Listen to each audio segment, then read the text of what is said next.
This is Phil Bell on the Daily Mojo with your morning update. You know, when I was growing up, one of the worst insults that anybody could lob at you was that you and your family were dependent on the government. You never wanted to be told that you were on welfare or food stamps or otherwise. Now, I know some people might look at that and say, well, you kids were awfully mean.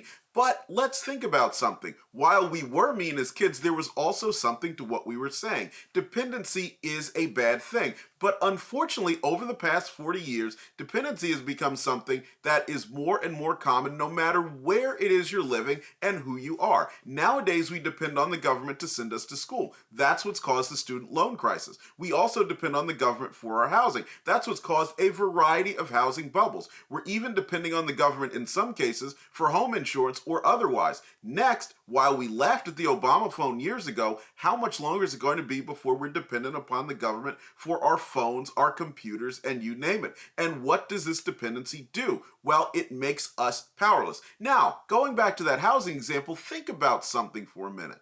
The people who live in the projects, we always demonize the projects. But what's the worst thing about them? Well, it's that they're usually not very well kept and they're not safe areas. And that's the case because the people there depend directly on the government for where they live, and they depend on the government to keep it up. And of course, what is the result? That it's done poorly, because the government, regardless of the fact that it is there to serve those people just as it's there to serve us, just simply doesn't care because the powerless people there depend on it completely. So why do I keep saying this over and over again? It's because I want to reinforce the fact that we as patriots have to look for ways to end this dependency, no matter who we are and no matter where we are. If you have very little, look for ways to not be dependent on the government from the beginning, even if it means living with less for a time. If you are wealthier, look for ways that your income depends on what the government provides. And if it does, then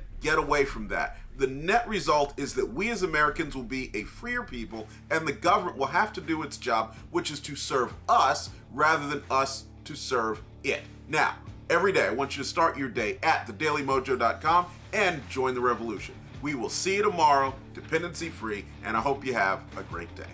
Phil Bell's Morning Update is only on thedailymojo.com.